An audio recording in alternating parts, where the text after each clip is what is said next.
Welcome in, McElroy and Cubelic. In the morning, it is Monday, November the 3rd. We have another SEC head coach down. Welcome in, McElroy and Cubelic. We'll be with you for the next 3 hours to react, discuss everything around Hugh Freeze being fired at Auburn, what this means for other coaching searches, what this means for the future of Auburn football. We'll get to games from over the weekend.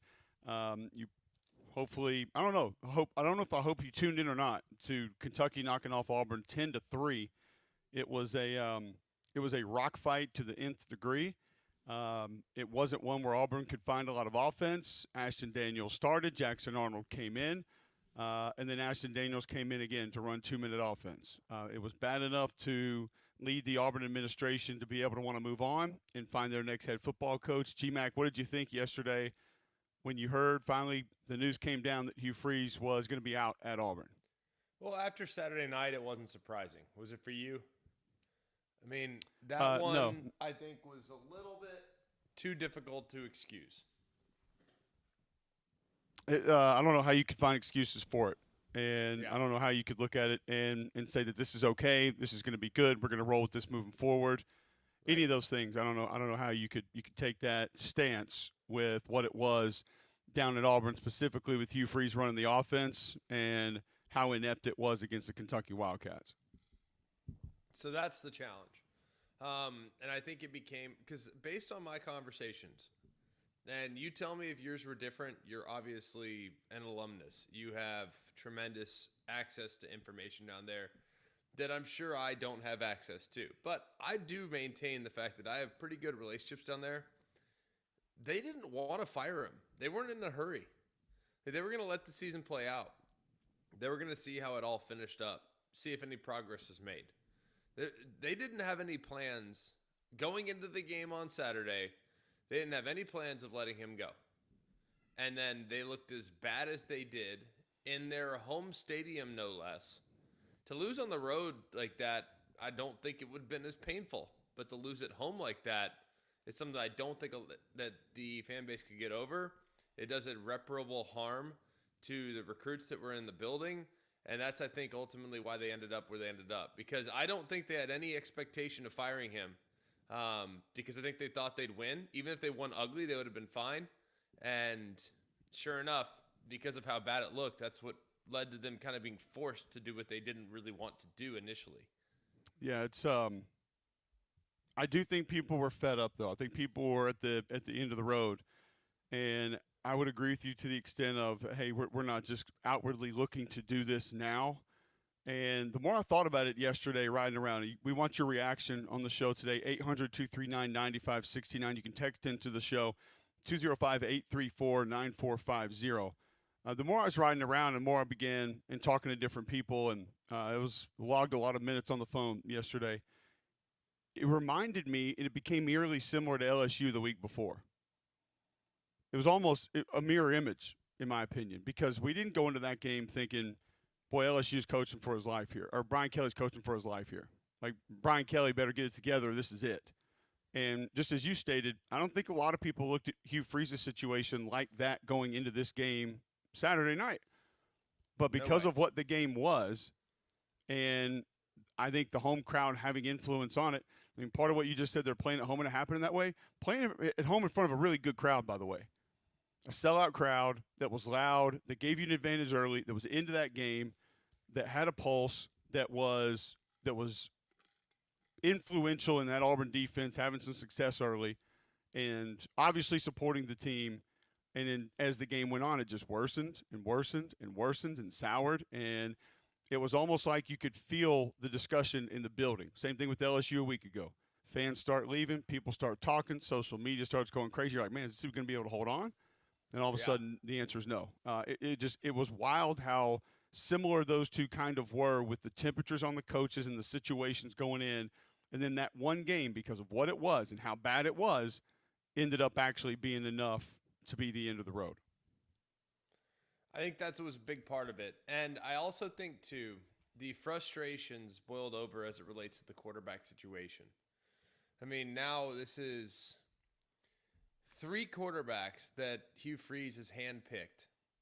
And this was cited to me by one of my good Auburn friends. He's like, I don't understand why he picked the quarterbacks he picked. Well, here's my problem with that is when you go out and you say, Peyton Thorne's my guy, he's going to be fine. And by the way, I think Peyton Thorne's pretty good. I know people don't want to acknowledge that. I know it's like an impossible thing to say. He had a couple bad turnovers, a couple bad days. Turnovers came in bunches. It happens, right? But Peyton Thorne was Hugh's pick.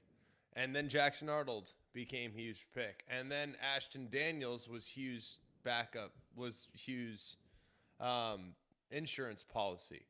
It's like you picked 3 quarterbacks and none of them can play dead in the Western. You know what I mean? And that, to me, I think was an indicator of, all right, well, this is Hugh's bread and butter. He was hired because he's a great offensive coach. He's hired because he's a great coordinator. He's hired because he's been really good with quarterbacks in the past. So if his greatest strength is at the quarterback spot and fielding an offense that can create problems, then why is he still the coach if that's no longer the case? And I tried to say to people, I don't know if that's entirely fair, but I also can kind of understand why people would arrive at that sentiment, why they would arrive at that conclusion. You know what I'm saying? 100% I know what you're saying.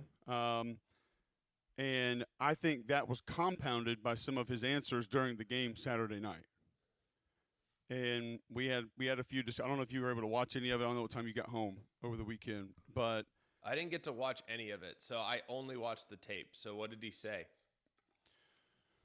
Well, we talked to him pregame, and he said Ashton Daniels was going to be the starter, which is fine, and said that they were confident if they needed to go to Jackson, but and it didn't go well. You watched the tape, you watched the film, so you know kind of what this looked like. Right. Going into the half, Alyssa asked him, like, what's the situation going to be with your quarterbacks? And he said, I don't know. We were moving the ball there, but we got behind the chains. And I'm sorry, that's not what he said going in. I'm trying to think what he said going in at half. When he came out, he said, he said, Ashton's not seeing it well. I think he's missed a few things. I don't think he's seeing it. We got to go in and talk about this and how we're going to get this right. And then I do think right there, maybe he said, we were moving the chains. There was one point he said we were moving the chains right there, but we got behind the sticks. And I think then he said we're going to go with Jackson. And I was kind of like, hold on a second. You said you were moving the ball, but it was a false start on a wide receiver that got him behind the sticks. Right. So it's kind of like, well, yeah, you got behind the sticks, but it was not like the quarterback's just standing there not throwing the ball, taking sacks, which would have been an easy thing to do based on how the offensive line played. Right. When he came out of the half, he said, Ashton's missed a couple slants. He's not seeing it. We're going to give him one series, and then we're going to go with Jackson. And I'm like, hold on a second. If he's not seeing it, he's not seeing it. Why does he go a series there? It's nonsensical to sit there and say, our guy's not getting it done, and he can't see what he needs to see to get it done. But we're going to let him play a series to keep not getting it done, and then we're going to put the other guy in. Yeah. Like I could not make any sense of it, and Tom asked me about it on the air, and I tried to be as fair as I could about it. Right. And then, I think Alyssa talked to him again, going into the third quarter, and it was kind of more of the same. And then Ashton Daniels goes back in to run the 2-minute offense, which at the time, I have no idea what you're doing here.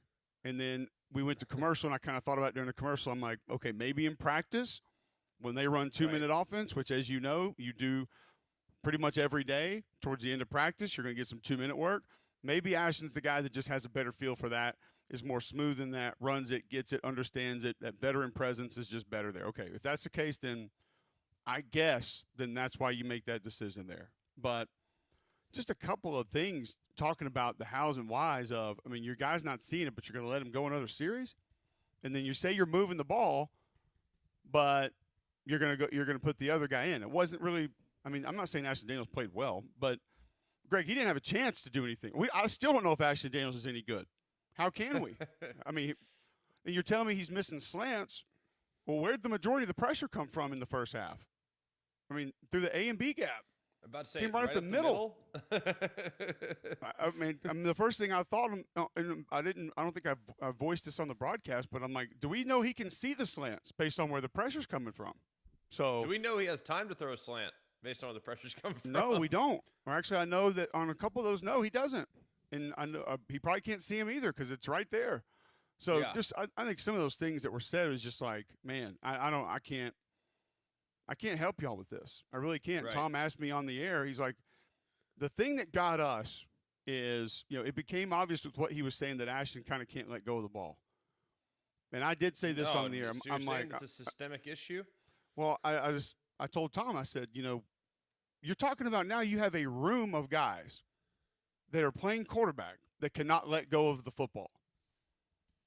Like that is mind-boggling.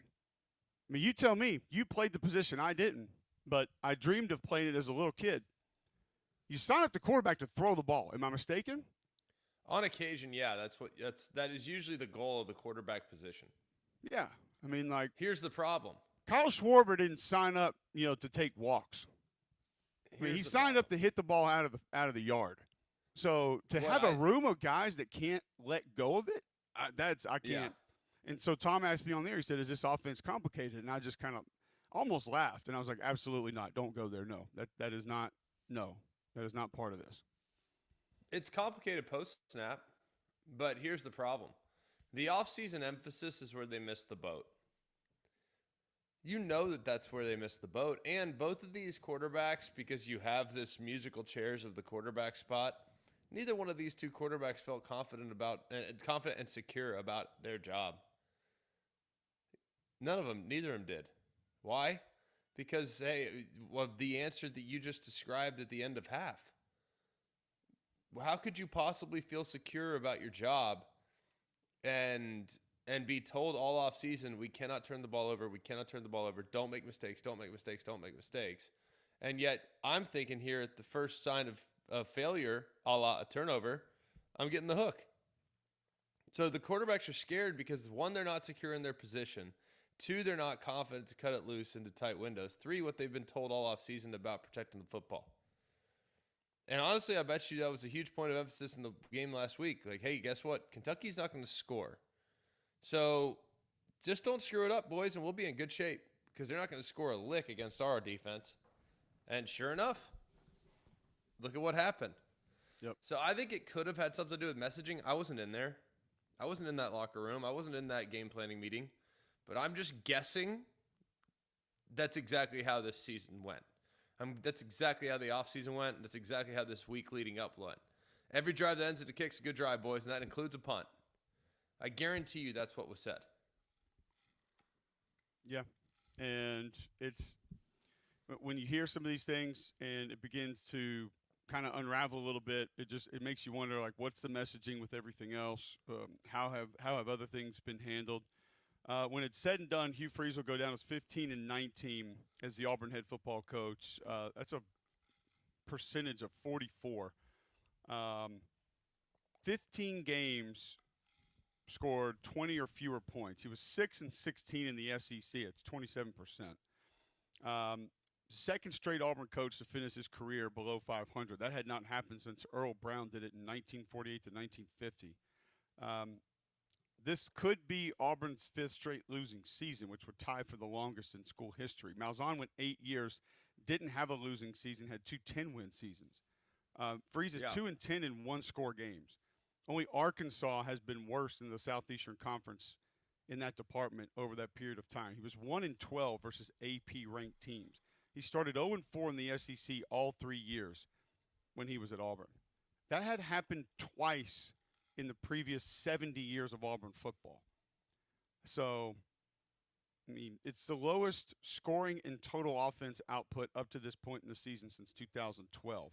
They're the bottom three in the SEC in points per game, yards per game, and red zone percentage.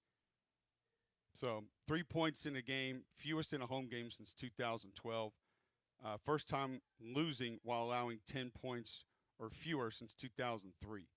It's I mean, you hear the numbers, Greg, and you hear what it has become and what it is, regardless of recruiting, regardless of talent on the roster, and I just don't feel like the administration had an option at this point. Yeah, here's my biggest thing. And I am not carrying water for Hugh. I'm not. If you're an Auburn fan, ask yourself this question. how much better is your roster today than it was when he got the job? It's not even close, right?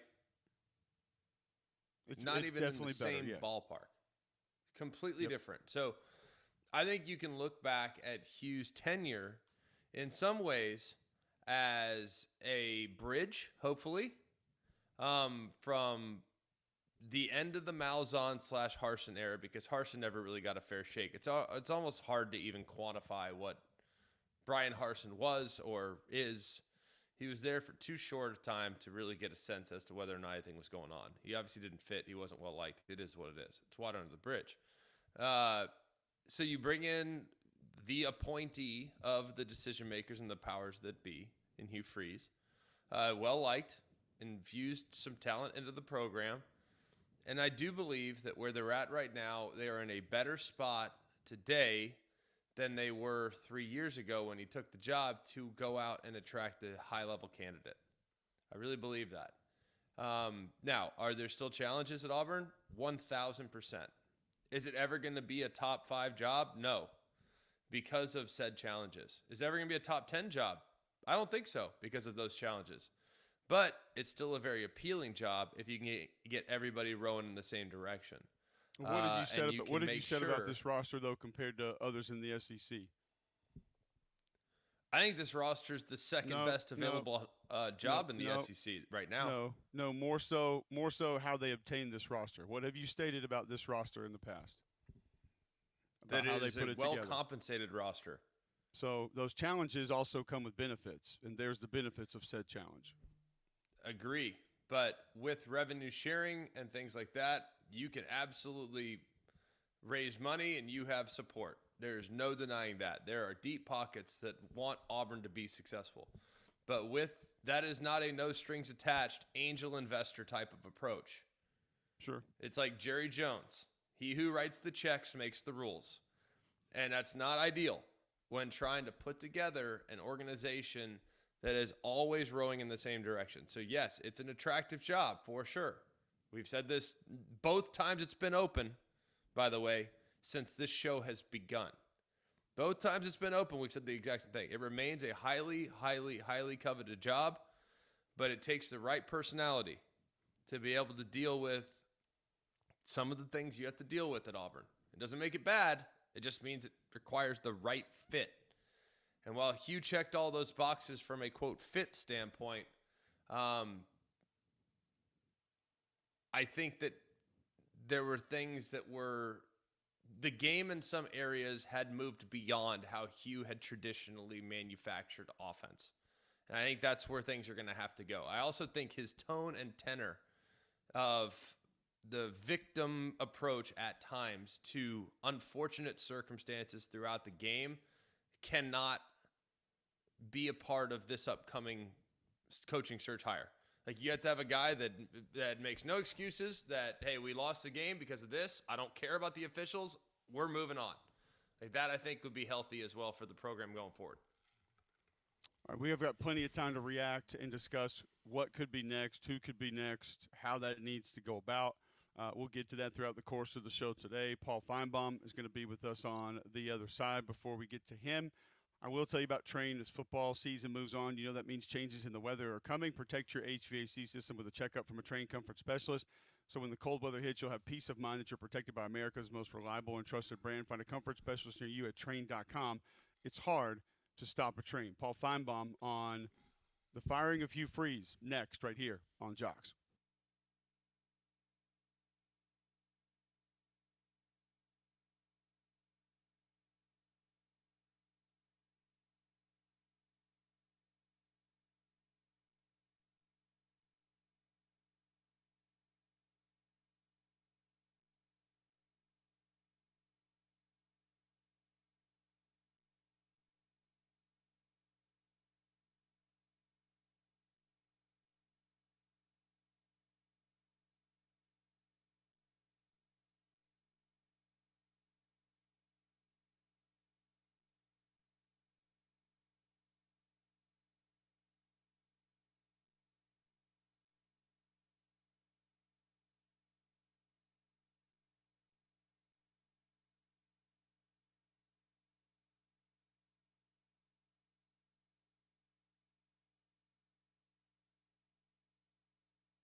Welcome back in. McElroy and Cubelic in the morning.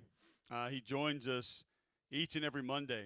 You can hear him right here, 2 to 6 p.m. weekdays on Jocks.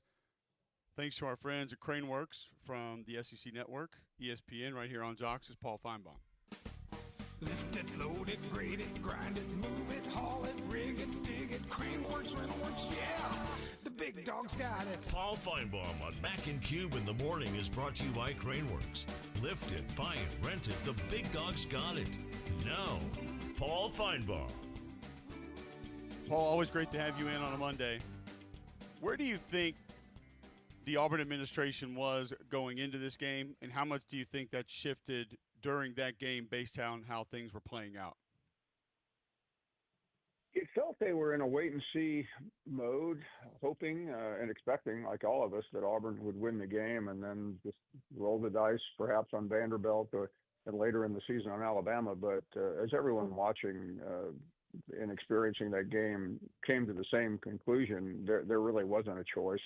I think it was nice of Auburn to let Hugh Freeze walk off the field. I think I might have just thanked them right then and said, "We'll see you another time, but this is over," because that's how it felt. Cole, I don't want to get in your way. You were there, but to me, there was no turning back after that. It was tough to watch for sure. But Paul, as you sum up the Hugh Freeze era, how would you sum it up?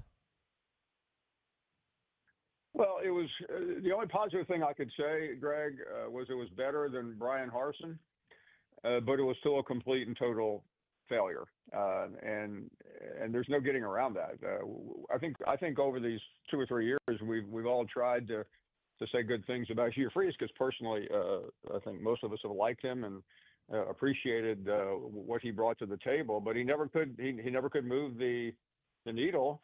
A lot of the same mistakes kept being made, and ultimately, I just think, and I don't know if maybe illness has affected him or not, but this just has not seemed to me to be the same coach that I remember at Ole Miss and even at Liberty. Something was missing. He just didn't seem to have that one molecule necessary that could get him over the top. And I think for a lot of reasons he failed, and people want to blame the administration and blame other people. I don't think that's it. I think the administration gave him the toys to play with, and he simply failed in many different respects. Paul Finebaum joining us on the Higginbotham Hotline with us every week, thanks to Craneworks. Where does this administration go next as far as profile of head coach? Maybe not even name, but just profile of what you think the characteristics will need to be in order to be able to come in and have success. I think Auburn is a little bit more unique. I just don't think you can just go to the file and or chat GBT and type in what you want. I think you have to find somebody that can relate to that school and its fan base and the family. And I think that's where I would go. I wouldn't just try to hire the hot name. I would try to hire someone who has experience, has great ability, but mostly potential.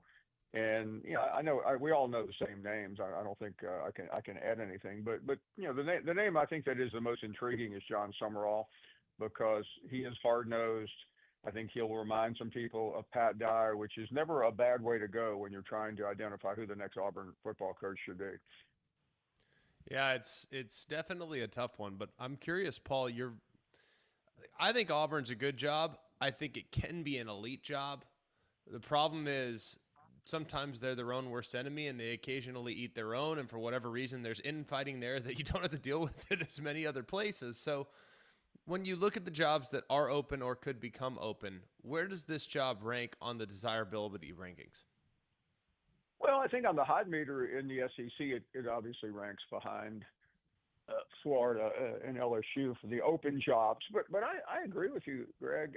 And I've covered Auburn football for most of my lifetime, and it's unique, and you can be very, very successful because of the passion of the fan base. This isn't a wine and cheese group. I mean, this is people that appreciate really the effort as much as the result. Now, results become ultimately how you were decided or determined, But it was what we saw Saturday night that did in Hugh Freeze. I mean, if that game had been 28-27, he may have still been fired, but it wouldn't have been such a slam dunk. It was just the ineptitude.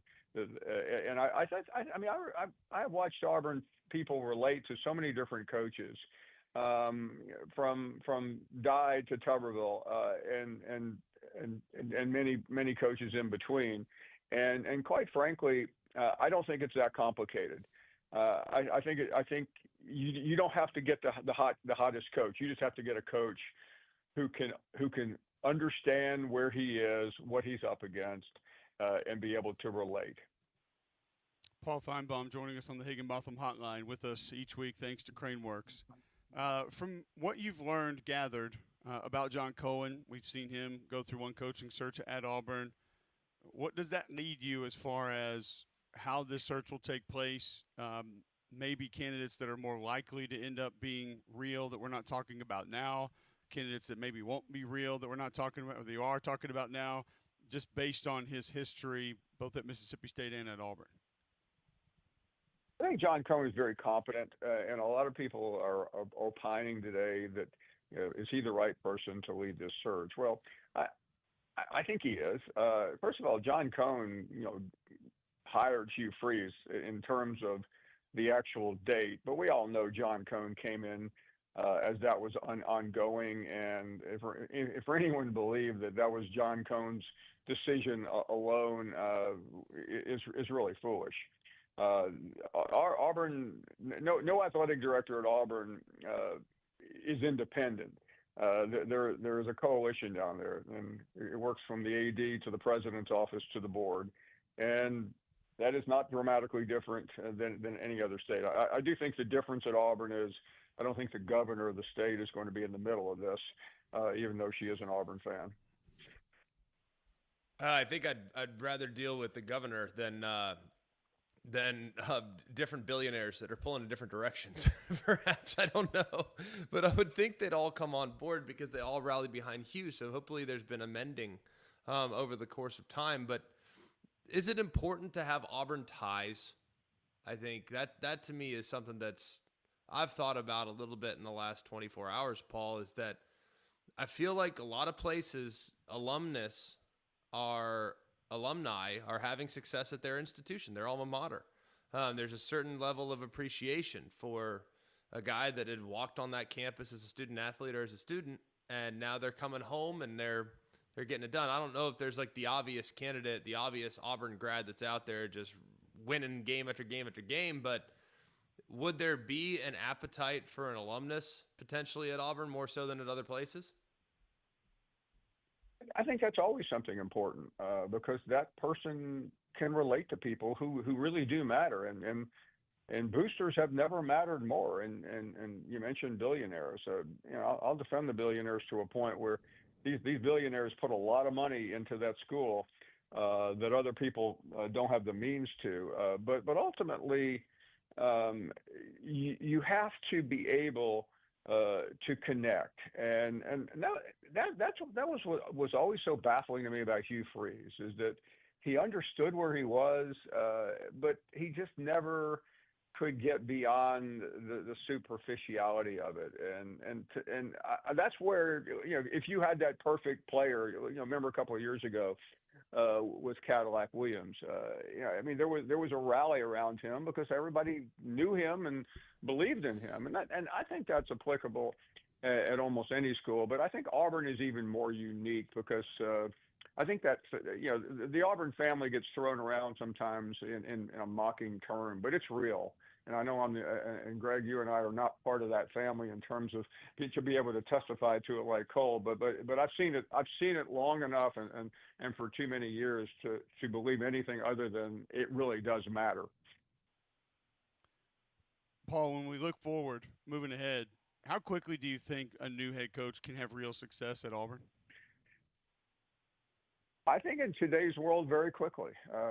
This program, in spite of the record, can be put back together very quickly, and I think that's the one advantage that I think Auburn could have here. And I know you just don't want to grab a coach to have him in place on December 1st, But I think a number of schools are going to be waiting for their coaches or waiting to see if their coaches will come. Where the faster you can get somebody in there to start mining the portal, and I realize the portal is a little bit later this year, and to shore up recruiting, the better you're going to be. Well, Paul, we always appreciate the time. I did want to get one more in before we let you go. As far as collectively all of the openings, does this shift your opinion on any? And where are you specifically right now on Florida and LSU, their openings as we stand here today? Well, I think the shenanigans of last week in Baton Rouge hurt LSU. Now, will it hurt LSU 3 or 4 weeks from now? I think is the ultimate question, or 5 weeks from now, or 6 weeks from now, when the coaching carousel goes into full board. I think LSU can come back as long as they can get their act together, and they certainly did not get their act together at any point last week. So that favors Florida a little bit. That opening's there. Nobody's really talking about it. You don't see anybody from the school being paraded out front. But I think right now, assuming the SEC doesn't see any more dramatic changes, and I think the biggest change in the SEC could come from a domino effect. If Drinkwitz, if Kiffin end up leaving to go to one of these openings. But right now, I still think Auburn is in a good spot. I think it's LSU and Florida, or Florida and LSU, however you want to shake it up right now. But Auburn is right there. I mean Auburn is, for all the disappointment and the just chaos of Auburn over the last number of years, I still believe it can be a great job. It doesn't feel like that today, but I think the potential for Auburn is very high. Paul, we appreciate your time. Always great catching up, and we'll do it again next week. You bet. Thank you, guys. Paul Finebaum joining us on the Higginbotham Hotline, talking Hugh Freeze out at Auburn. What's next for the Auburn football program? We'll continue those conversations. You can be a part of them, 800-239-9569, 800-239-WJOX. If you'd like to get into the show, share your thoughts on Hugh Freeze being gone, what should be next for Auburn, what you want next. Text into the show, 205-834-9450. You can always tweet in at Mac and Cube. Before we go to break, I'll tell you about Gusty Goulis and the Gusty Goulis Group. If you're looking for a new home in central Alabama, Gusty Goulis has got you covered. You probably ask why. Well, brokered by eXp Realty, serve more than 3,000 home buyers and sellers in the greater Birmingham area. Since 2012, the Gusty Goulis Group has been recognized both nationally and locally as greater Birmingham, Alabama's #1 team in homes sold. Over 850 five-star Google reviews. Just search Gusty Goulis Group. You'll see for yourself what people are saying. Call 205-542-1996 or go to GustyGoulisGroup.com today and start packing. We'll discuss the Auburn job, now vacant, with DJ Durkin as the interim. More next right here on Jocks.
800-239-9569.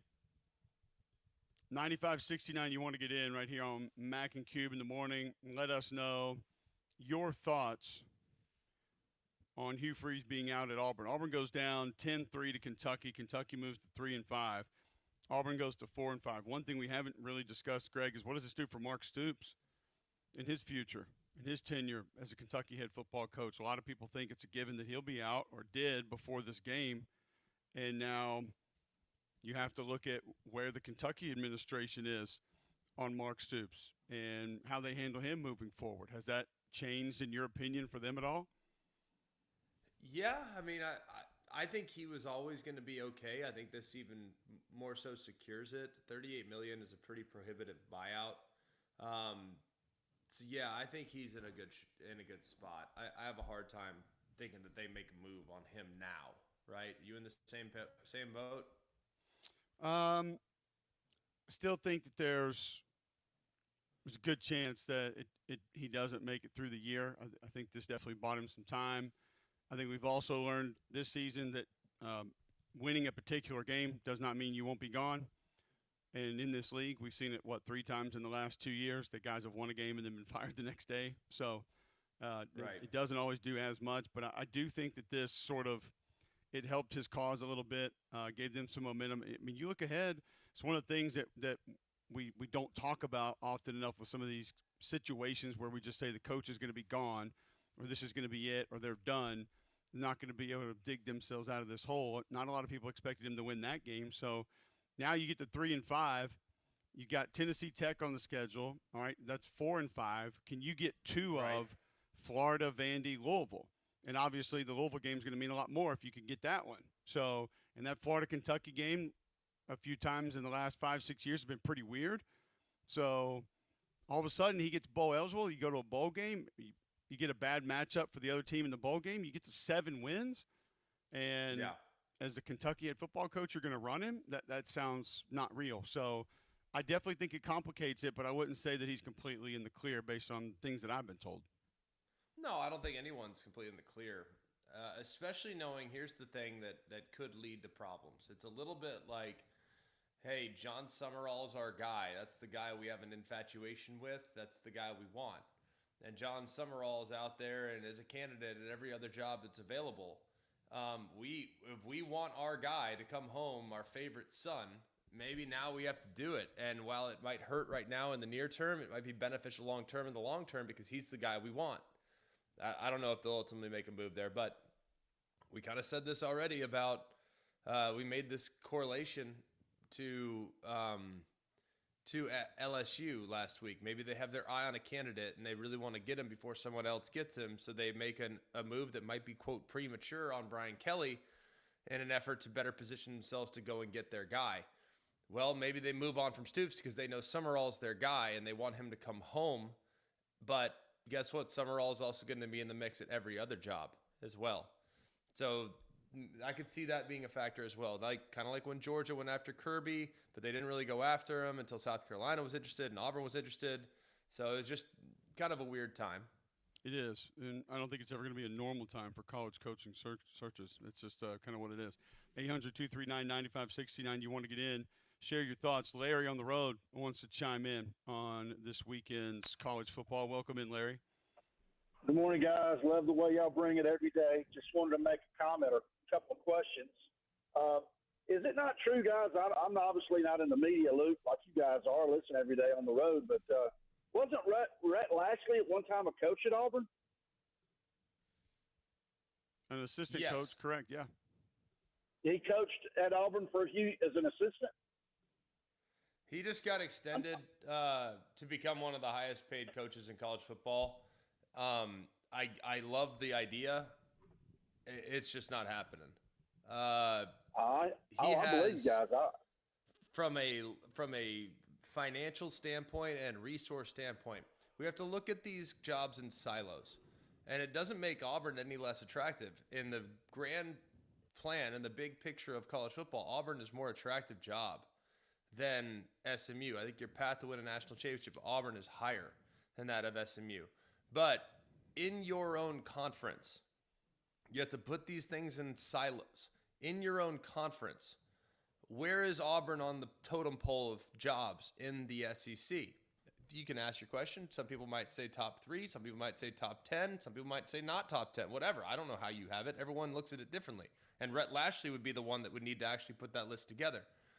Tell me what the level of job is in the ACC, though, for SMU. I think they're a top 3 job based on his access to resources and based on the talent they can accumulate on campus. Well, let me ask this, guys, and this is just an opinion. Of course, I'm a huge Bama fan, but my question is, with disrespect to Harsin as well as Freeze, but previous jobs, they were both winning. I mean, obviously, many years ago at Boise State, he was winning. 2 years, he's gone. And then Freeze comes in. He, besides Ole Miss, is Liberty. He was winning. They come to Auburn. It's just got to be that certain type individual person. And I know Auburn is going to support him regardless. Like one of you said, they're passionate fan base. But sometimes I just don't get it. Guys, I love your show. Thanks a lot. Thanks, Larry. Come on. Yeah, and as Greg mentioned, Friday on Halloween, Rhett Lashley received a 2-year extension to make him one of the 10 highest-paid coaches in college football. It's not a massive surprise if you know that program and the people affiliated with it, and it's good for SMU for going and keeping their guy and making sure they're going to have him moving forward. And then look what it did over the weekend with that program getting maybe one of the biggest wins in school history. So yeah, I will say this. Before that, was he going to be viewed as a candidate? I believe so. Doesn't mean he was going to take it. Doesn't mean he would leave. Doesn't mean it was by any stretch of the imagination a lock, but I do think that it was feasible that he'd be a guy that was vetted for that job. Kevin is in Auburn and wants to chime in on the show. Welcome in, Kevin. Hey, good morning, fellas. I know I'm by no means am I qualified to put a head coaching candidate list together, but you brought it up with Mr. Finebaum talking about connections to Auburn as a potential requirement for the next head coach. I wanted to run a name by you that has been on my mind for several weeks since this thing started to unravel. One of your old former teammates, Cole, that has been highly successful in the NFL as an assistant for a long, long time, Witt Jr. What do you think? Yeah, I threw his name around last time when things were going down the list a little bit. I don't know if he has real interest in coaching in college, and I hadn't talked to JoJo in a little while, but he's an incredible man. He has been an awesome coach, obviously based on his success. I'd be proud to have him as Auburn's head football coach. I just don't know if he wants to come coach in college based on where he is now, what he knows about it, and the success that he's having. I think he's going to be an NFL head coach one day. And as Greg and I have laid out multiple times on the show, if you can get one of those, you probably don't want to swap that to go have to deal with everything you have to deal with in college right now, GMAC. Well, here's what I'm trying to figure out. I don't really know Witt Jr. very well. I mean, I've never even been around him. I know he's an alumnus, but I also know that his team just gave up 15 straight completions to Sam Darnold last night. And I know that that's like a weird world that we're living in, but people live so much in the present moment. People live so much in where are they today? What are they doing today? And not so much like the bigger picture. I remember this, I was talking to a coaching search guy the other day, and he's sitting there and he's saying, oh, I'll tell you what, man, Matt Campbell, his star is fading. I was like, what? He goes, well, they've lost 3 games. I'm like, look at what he's done for 10 years. Is the guy overachieved or underachieved? You know what I mean? And that to me is just, I think that's flawed logic. I'm sure if we were to talk to somebody on Saturday about open coaching jobs, people say, oh, I don't know, man, Summerall lost yesterday. He lost on Friday to Memphis. Or, excuse me, to UTSA.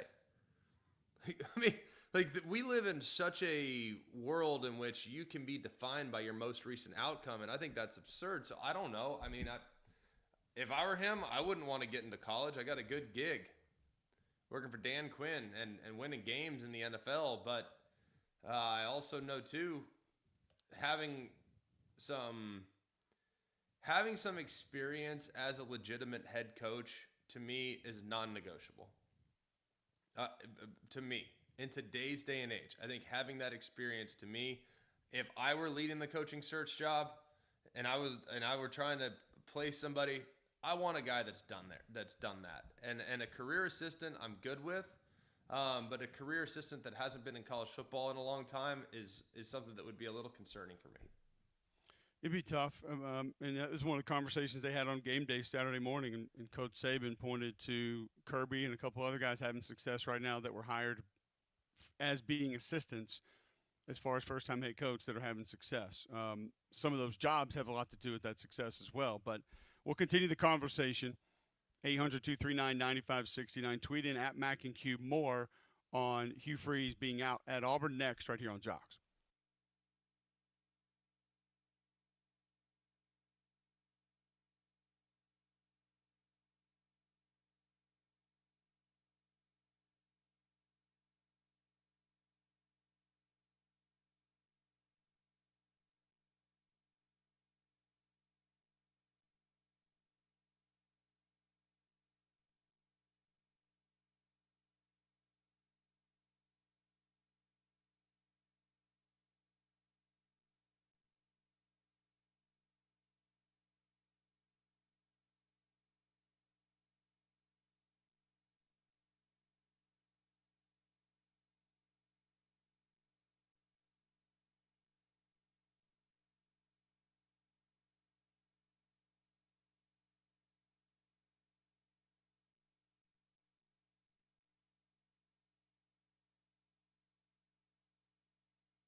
Welcome back in, McElroy and Cubelic in the morning. Appreciate you guys tuning in. You can listen online, jocksfm.com. That app is in your app store, iPhone, Android. Download that for free. Listen on the go, always. Tell your home smart speaker to enable the Jock skill, or you can always watch live on YouTube by searching Jocks 945. Bill Smith Buick GMC is the GMC Dealer of the Year, the national champion of GMC dealers. Take the short drive up to Coleman. You'll see what I'm talking about. The deals on the lot are off the charts. As the 26s are starting to come in, you're starting to see some deals even on 26s. It's crazy what you'll find, but if you want to go get a GMC Sierra 1500 SLT, that's $15,000 off the sticker price. All you got to do is drive 30, 35, 40 minutes right up the road, and you'll be cashing checks, man. It's just an amazing experience. I love Andy Cole. I love Jonathan Yeager. They've become good friends. It's the only place I would shop. It's the only place I have shopped for a vehicle in the last 5 years. It's at Bill Smith Buick GMC. I'm a repeat customer, and if I can buy a GMC Sierra 1500 for under $53,000, which is what I can do at Bill Smith, I'm going to go ahead and do that, especially when I'm paying $68 in some other places. So take the short drive to Coleman and go see the GMC Dealer of the Year, the 8-time national champion. It's right up the road of I-65 exit 310 Highway 31. You can also shop online, have it delivered right to your driveway at BillSmithBuickGMC.com. All right, continuing talking Hugh Freeze being out at Auburn.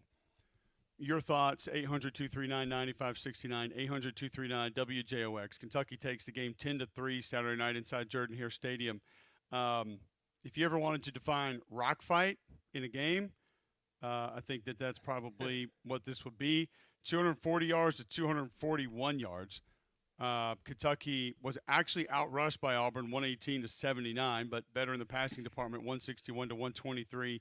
Ashton Daniels, 13-28, 108 yards, no touchdowns and a pick. 15 carries, 48 yards. Jackson Arnold, 2 of 3, 15 yards, 3 rushes, minus 12 yards. Carter Boley, 18-29, 161 yards, a touchdown, 2 picks. He ran for 79 yards. I actually think Cutter Boley, if you go look at his body work the last 2 games, you can kind of see him growing up a little bit. Like he's getting a little bit better. But this was just a gross game in general. Big for Kentucky to be able to get it, bad for Auburn. And now, Greg, we take a look at what's next. DJ Durkin's going to be named the interim. I think you view that as kind of a must, correct, as far as where Auburn could have gone after firing Hugh Freeze? 100%. I think you should get a good long look at it. DJ Durkin, I think, is a good coach. And if he can somehow rally the troops and the boys play well down the stretch and they maybe pull an upset against Vandy and or Bama, like he'd be a guy that I think would be on the short list for consideration long term. We'll discuss DJ Durkin as the interim. The rest of the schedule for Auburn, what's realistic? Portal now going to be open for that roster. That could be a problem not only for Durkin but for whoever's next as the Auburn head football coach. We'll get to some of the other SEC games as well. Get your feedback next right here on Jocks.